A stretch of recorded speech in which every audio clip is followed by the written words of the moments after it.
ॐ तव कथामृतं तप्तजीवनं कविभिरीडितं कल्मषापहं श्रवणमङ्गलं श्रीमदाततं भुवि गृह्णन्ति ये भूरिदा जनाः। श्री श्री रामकृष्ण कथामृत प्रसंग पंचम खंड पृष्ठ 164।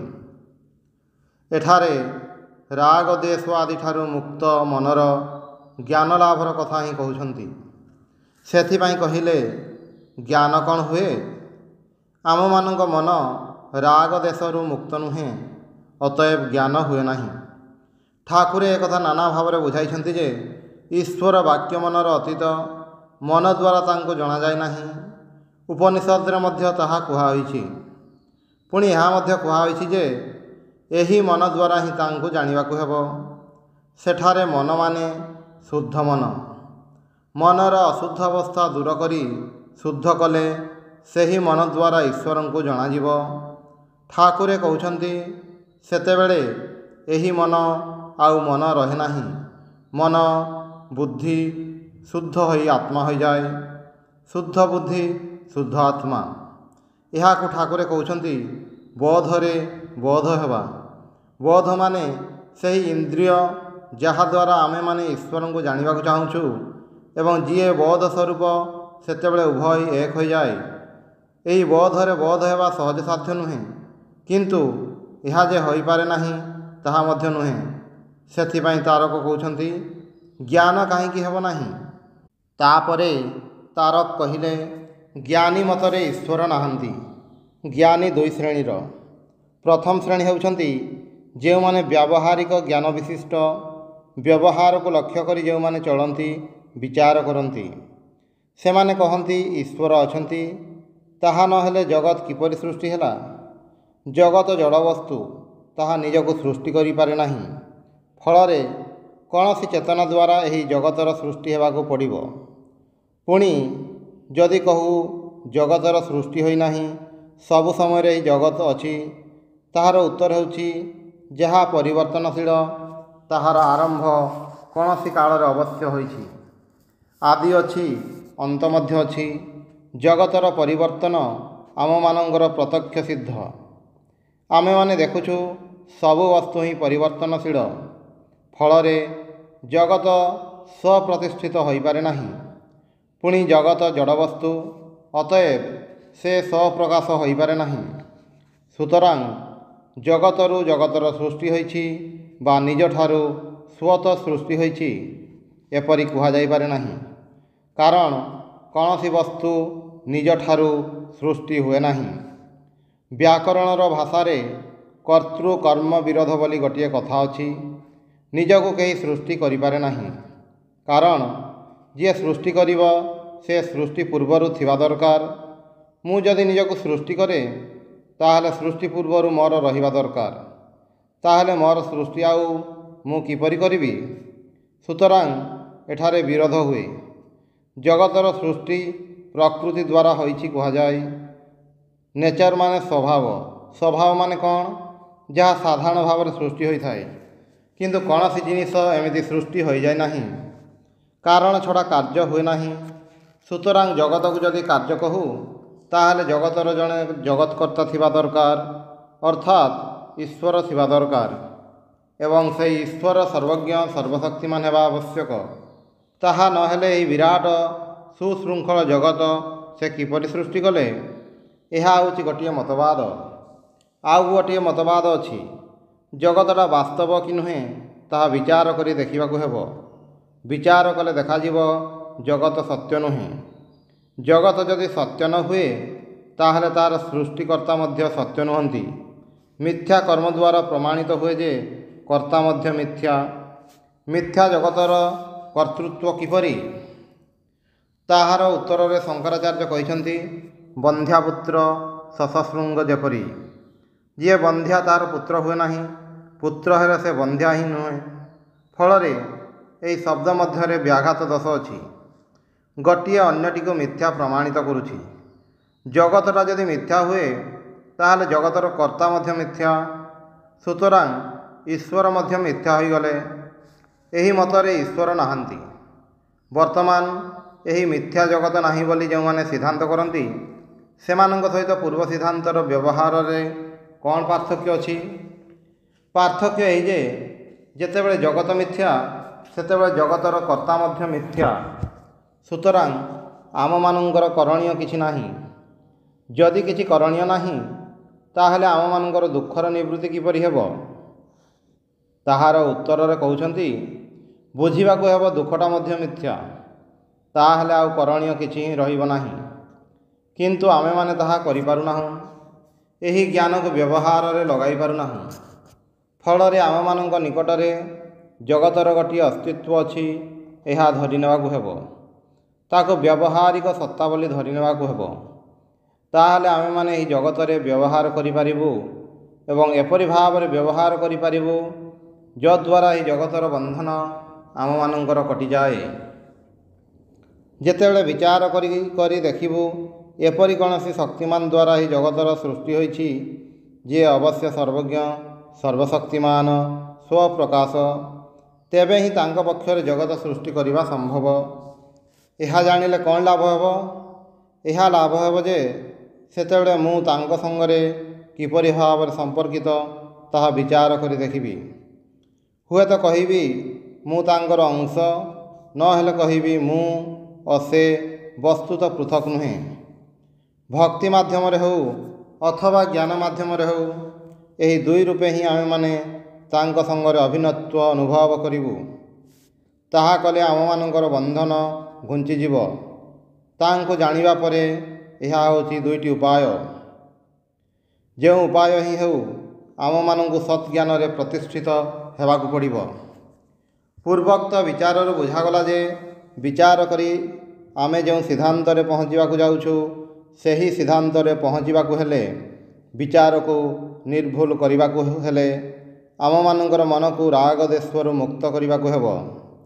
ବିଜ୍ଞାନର ଗବେଷଣାକାରୀ ମଧ୍ୟ ଏହି କଥା କୁହନ୍ତି ଯେ ଯଦି ଆମମାନଙ୍କର ଅନୁସନ୍ଧାନ ପୂର୍ବାଗ୍ରହ ଦ୍ୱାରା ଦୂଷିତ ହୁଏ, ତାହେଲେ ସେହି ଅନୁସନ୍ଧାନ ଫଳପ୍ରସୂ ହୁଏ ନାହିଁ। ସତ୍ୟକୁ ଜାଣିବାକୁ ହେଲେ ମନକୁ ପକ୍ଷପାତ ରହିତ କରିବାକୁ ହୁଏ। ମୁଁ ଅମୁକ ଜିନିଷଟା ଦେଖିବାକୁ ଚାହେଁ ବୋଲି ସେହି ଜିନିଷଟା ଦେଖାଯିବ, ଏହା ହେଉଛି କଳ୍ପନା। ଅନେକ ସମୟରେ କିଛି କ୍ଷଣ କଳ୍ପନା କରିବା ପରେ ଅନ୍ଧକାରରେ ହଠାତ୍ ସେହି ଜିନିଷଟା ଭଳି କିଛି ଗୋଟାଏ ଦେଖାଯାଇପାରେ। କାରଣ ଦୃଷ୍ଟିକୁ ପ୍ରଭାବିତ କରି ମନ ସେହି ଜିନିଷଟାକୁ ଦେଖାଉଛି। ଯେପରି ଗୋଟିଏ ଚାବି ହଜିଯାଇଛି, ଦିନସାରା ଖୋଜିଛି କିନ୍ତୁ ପାଇନାହିଁ, କିନ୍ତୁ ସ୍ୱପ୍ନରେ ଦେଖୁଛି ଚାବିଟା ମିଳିଗଲା। କାହିଁକି ନା ଚାବିଟାକୁ ପାଇବାକୁ ହେବ, ଏହି ଆକାଂକ୍ଷା ମନକୁ ସମ୍ପୂର୍ଣ୍ଣ ଅଭିଭୂତ କରି ରଖିଥିଲା। ଫଳରେ ସ୍ୱପ୍ନରେ ଦେଖୁଛି ଚାବି ମିଳିଗଲା, ଚାବିଟା କିନ୍ତୁ ସତରେ ମିଳିନାହିଁ। ଚିନ୍ତା ଆମମାନଙ୍କ ମନକୁ କିପରି ଭାବରେ ପ୍ରଭାବିତ କରେ ଏଥିରୁ ବୁଝାଗଲା। ସୁତରାଂ ମନୁଷ୍ୟର ମନରେ ଯଦି ପୂର୍ବାଗ୍ରହ ଥାଏ, ତାହା ସ୍ୱପକ୍ଷରେ ବା ବିପକ୍ଷରେ ଯାହା ବି ହେଉ, ତାହେଲେ ବିଚାର କେବେ ହେଲେ ନିର୍ଦ୍ଦୋଷ ହେବ ନାହିଁ। ସେଥିପାଇଁ ବିଚାରକୁ ତତ୍ତ୍ୱ ନିର୍ଣ୍ଣୟର ଉପଯୋଗୀ କରିବାକୁ ଚାହିଁଲେ ମନକୁ ରାଗ ଦ୍ୱେଷରୁ ମୁକ୍ତ କରିବାକୁ ହୁଏ। ସମସ୍ତ ପ୍ରକାରର ପୂର୍ବାଗ୍ରହରୁ ମୁକ୍ତ ହେବାକୁ ପଡ଼େ। ଜ୍ଞାନୀଙ୍କ ପକ୍ଷରେ ଏହା ଆହୁରି ସୂକ୍ଷ୍ମ ଭାବରେ ସତ୍ୟ, କାରଣ ସେ ଗଭୀରତର ତତ୍ତ୍ୱ ଅନ୍ୱେଷଣର ପ୍ରୟାସ କରନ୍ତି। ଫଳରେ ତାଙ୍କ ମନକୁ ଆହୁରି ସୂକ୍ଷ୍ମ ତଥା ଶୁଦ୍ଧ କରିବାକୁ ହୁଏ। କେବଳ କାମ ଚଳାଇବା ଭଳି କଲେ ହେବ ନାହିଁ। ମନକୁ ଏପରି ଶୁଦ୍ଧ କରିବାକୁ ହେବ ଯେ ରାଗଦ୍ୱେଷର ତରଙ୍ଗ ଆଉ ଉଠିବ ନାହିଁ, ତାହା ନିବାତ ନିଷ୍କମ୍ପ ପ୍ରଦୀପ ପରି ସ୍ଥିର ହେବ। ତାହେଲେ ସେହି ମନ ସଠିକ୍ ଭାବରେ ତତ୍ତ୍ୱକୁ ଧରାଇ ଦେଇପାରିବ। ସାଧାରଣ ମଣିଷ ମନକୁ ଏପରି ଭାବରେ ବ୍ୟବହାର କରିପାରେ ନାହିଁ। ଜ୍ଞାନୀ ପୁରୁଷମାନେ ହିଁ ପାରନ୍ତି। ଏଥିପାଇଁ ସେମାନେ ଯାହା ଜାଣିବାକୁ ଚାହାନ୍ତି ସେମାନଙ୍କ ମନ ତତ୍କ୍ଷଣାତ୍ ତାହା ଜଣାଇ ଦିଏ। ଭୂତ, ଭବିଷ୍ୟତ, ବର୍ତ୍ତମାନ ସବୁ ସେମାନଙ୍କ ନିକଟରେ ପ୍ରତ୍ୟକ୍ଷ ହୁଏ। ମନ ଏପରି ସୂକ୍ଷ୍ମ ହୋଇଥାଏ ଯେ ଯେଉଁଥିରେ ମନ ଦେବେ ସେହି ଜିନିଷ ହିଁ ପ୍ରକାଶିତ ହେବ। ବିଜ୍ଞାନର ସୂକ୍ଷ୍ମାତିସୂକ୍ଷ୍ମ ରହସ୍ୟ ଗବେଷଣା କରି ଚେଷ୍ଟା କରି ବାହାର କରିବାକୁ ହୁଏ। କିନ୍ତୁ ଶୁଦ୍ଧ ମନଯୁକ୍ତ ବ୍ୟକ୍ତି ଯେଉଁଥିରେ ମନ ସଂଯୋଗ କରନ୍ତି, ସଙ୍ଗେ ସଙ୍ଗେ ସେହି ତତ୍ତ୍ୱ ସେମାନଙ୍କ ନିକଟରେ ପ୍ରତିଭାତ ହୁଏ। ସେହି ମନର ଆଉ ଗୋଟିଏ ବିଶେଷତ୍ୱ ହେଉଛି ତତ୍ତ୍ୱ ପ୍ରତି ତାହାର ଯେଉଁ ଗତି, ତାହା ଧୀରେ ଧୀରେ ନୁହେଁ, ଏକାବେଳକେ ତୀବ୍ର ବେଗରେ ଥାଏ। स्वामी शुद्धानंद दिने स्वामी शिवानंद महाराज को उद्बोधन पत्रिका पर प्रबंध लिखा अनुरोध करिवारु से विशेष आग्रह देखाइले नहीं। 2-3 थर कहवा पर दिने शिवानंद महाराज कहिले, तुमे बारंबार कहूछ, मुझे भावी चेष्टा कली किंतु देखिली लेखिबा को बसिबा मात्रे एका बेलके सिद्धांत आसी जाए, सेतेबेले आउ लेखिबा किपरि हेबो। पूर्व पक्ष अर्थात ताहार विपरीत कल्पना मन में आसिले तापर विचार करी सही कल्पना को खंडन करी तत्व रे पहुँचवाकू हुए। यह नहेले लेखिबा हुए नहीं। किंतु जो मन शुद्ध से मन रे पूर्वपक्ष आसे नहीं, जेतेबेले कौनसी संशय आसे नहीं, सेतेबेले ताहार निरसन किपरि करिवे। साधारण मन सहित शुद्ध मनर यही पार्थक्य। ठाकुरंकर मन शुद्ध होइतिबारु जहा कहिसंती संगे संगे ताहा सम्मुखरे प्रतिभात होइछि। उपनिषद अच्छी, स यदि पितृलोक काम भवति संकल्प देवास्य पितरः सुमुतिष्ठन्ति अथ यदि मातृलोक काम भवति संकल्प देवास्य मातरः समुतिष्ठन्ति। से यदि पितृलोक कामना करती तेबे तांकर संकल्प मात्रे ही पितृगण तांक संगरे मिलित होती। पुणी जदि से मातृलोक कामना करती तेबे तांक संकल्प मात्रे मातागण तांक संगरे मिलित होती। एहीपरि से जहाँ चाहिए संगे संगे मन ताहा उपस्थित करिब। मन शुद्ध हेले आउ विलंब नहीं, कौन से प्रक्रिया करिवार आवश्यक नहीं, सीधा तत्व जाई पहुँचीजिब। यह हूँ शुद्ध मनर फल। से शुद्ध मन लाभ करिवार मार्ग कठिन, बंधुर अनेक प्रयत्न सापेक्ष। चेष्टा जदि निश्चिद्र तथा एकांतिक होता, जदि मन को एकाग्र भावे कौन दिगरे नियुक्त करा जाई पारंता, ताहले आउ विलंब हुअंता नहीं, सिद्धि संगे संगे लाभ हुअंता। ताहा हेउ नाही बोली आम मानकर एते विलंब। तेबे साधना द्वारा एसबू अत्यंत सहज सुलभ वस्तु हो जाए। परिशिष्टर द्वितीय परिच्छेद श्रीरामकृष्ण भक्त मान मध्य 2टी जिनिस देखा मिले। गोटे तीव्र वैराग्य संसार प्रति वितृष्णा और द्वितीयटी शरणागति अनन्य चित्तरे भगवानकर शरणापन्न हवा। जो नरेंद्र ज्ञान भक्ति नहीं तर्क विचार करथिले सही नरेंद्र आउ नाहांती। एठारे नरेंद्र भक्त जे संपूर्ण रूपे गुरुंक श्रीचरण रे आत्मसमर्पण करिसंती, तांको जानिबाकू चाहंती नाही, तांकर स्वरूप संबंध विचार करिबाकू चाहंती नाही, केवल तांकर करुणा भिक्षा करुछंती, जद्वारा संसार रे मन आसक्त न हुए। तांक पादपद्म रे अचला भक्ति आसे। नरेंद्रंक मन रे वर्तमान पूर्ण वैराग्य, तांकर एकमात्र काम्य भक्ति। परवर्ती काल रे उपदेष्टा रूपे गुरु रूपे वक्ता रूपे आमे जो नरेंद्र को पाऊ से अन्य जणे नरेंद्र। ठाकुरे कहिसंती नरेंद्रंक भितर भक्ति और बाहर ज्ञान अछि। से भक्ति को ज्ञानर आवरण रे घड़ाई रखी उपदेश देइछंती। भक्ति विहलता मन रे आसिले आउ तांक पक्षरे गुरु बा उपदेष्टा रूपे उपदेश देवा संभव हुए नहीं। एथिपाई नरेंद्र कौनसी मते निजको संयत रखी भक्ति भाव को ज्ञानर बहिरावरण रे आवृत करिसंती। से अंतरंग मानंग निकट रे कहिसंती, भक्तिर भाव आसिले मु एते विहल हो जाए जे सेतेबेले आउ कौनसी कथबार्ता करिपारे नाही। एथिपाई मु भक्ति को चापी रखी ज्ञानर कथा बेसी कहे। ठाकुरे कहिसंती नरेन शिक्षा देवे। सेथिपाई ठाकुरंक आदेश रे नरेन जेपरि तांक भितरर भक्ति भाव को चापी रखी उपदेष्टा रूपे जगत को शिक्षा देइछंती। यह जेपरि गुरुंक आदेश पालन करिया पई अंतरर प्रेरणावशत नुहे। अंतर रे से गोटे शिशु भली जी केवल भगवान को छड़ा आउ किछि जानती नाही।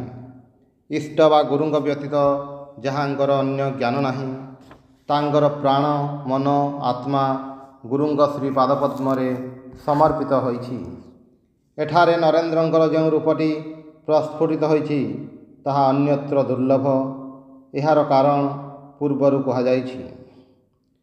ओम निरंजनम नित्यमनंतरूपम भक्तानुकंपाधित विग्रहं वै ईशावतारं परमेशमीड्यं त्वं रामकृष्णं शिरसा नमामि।